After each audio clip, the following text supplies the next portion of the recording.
Namath's one of these guys, he just takes over. He's like a Bill Clinton. He's so charming in person. This was taken in 1969 before the Super Bowl against the Colts.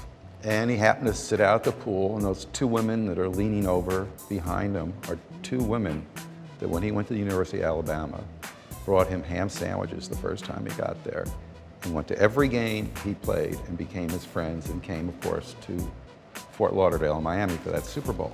Joe makes the prediction they're going to beat the Colts. They win the game, and that picture becomes historic.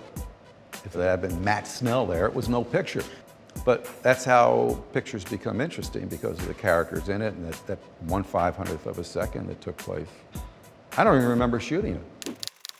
What do you prefer, portrait photos or action photos? Because there's that famous photo of Dwight Clark catching that pass. Joe Montana, 58 seconds left in the game. Tell me about that photo.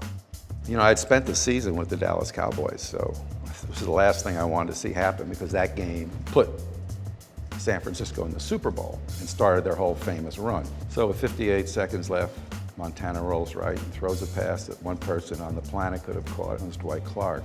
I was in the right place at the right time. 50mm lens, I had one lens, I just went like this one, motor drive, because I saw two people run past me.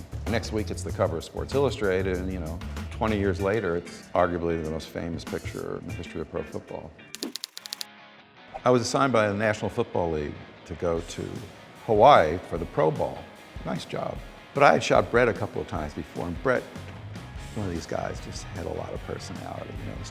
As soon as you're around him, it was going to be fun. And the NFL had this idea. They got this coonskin cap and this gun. I said, we've got to do this picture. So we went to someone's lawn, the Kahala section of Oahu. It's a very ritzy section, and just went on the lawn and quickly shot as he was going through there with his musket and his coonskin cap on. And that was it. Brett Favre was a force and a great personality in the game.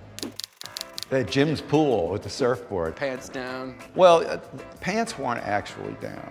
I'd done a shot like that in Montauk with a lifeguard. At those points, they used to wear red Speedos. So I redid that with Ricky and Jim Brown at Jim Brown's pool in Hollywood Hills or somewhere. You'd never think you're going to get Jim Brown to do this. That's what's so crazy, is that it's Jim Brown acting. And Ricky liked photography, but Ricky was very quiet. I'd known Jim, but the thing I remember most out of that shoot was what Jim said at the end of it. He said, "Walter, this is the best photo shoot I've ever had. Thank you." I'm like, okay. The great Jim Brown.